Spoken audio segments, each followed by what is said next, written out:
इथे आपण तेल तापत ठेवले आणि आपण आता हे थोडस फ्राय करून घेणार आहोत. हे सगळा भाजीपाला म्हणजे त्याची चव चांगली लागणार. ह्याच्यामध्ये आपण मसाले टाकणार, सॉसेस टाकणार आहोत सगळे.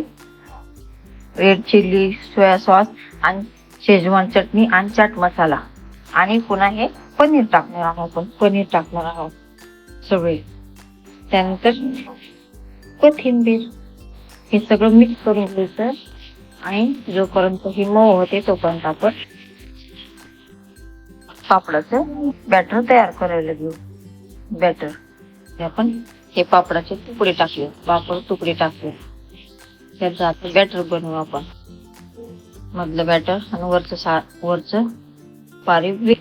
हा असा इथे पापड आपण भाजून घेणार आहोत, ओला करून भाजून घेणार आहोत. आणि त्यासाठी ओलं करण्यासाठी इथे रवा, डाळीचं पीठ आणि तांदळाचं पीठ आपण इथे घेतले आहे. तांदळाचं पीठ, डाळीचं पीठ आणि थोडा रवा घेतले. आता याच्यात थोडस डिप करायचं आपल्याला. डिप करून थोडस शॅलो फ्राय करायचं. या पापडामध्ये आपण कोटिंग भरले. आता हे सगळं आपण बेसन मध्ये सगळं लावून ह्याला आपण थोडस शॅलो फ्राय करणार आहोत. दमाने घ्यायचं आणि असं टाकायचं. ह्याला शॅलो फ्राय करून घ्यायचं आपण. तसंच दुसरं टाकू आपण. दुसरं एक करू आणि दुसऱ्याला पण असंच टाकू. दुसरं पण टाकलं या आणि शॅलो फ्राय झाल्यावर आपण त्याला सर्व करू.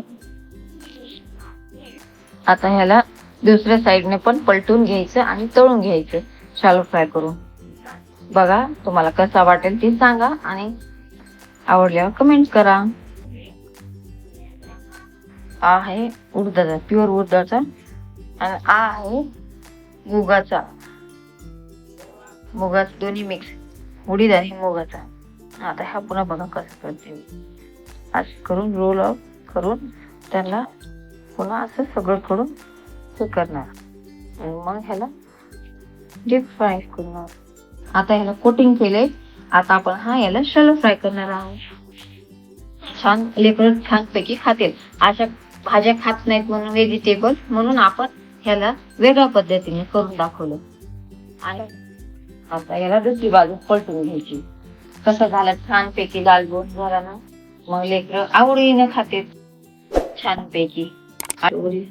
हे झाले आपले पापडाचे छोटे छोटे कटलेट.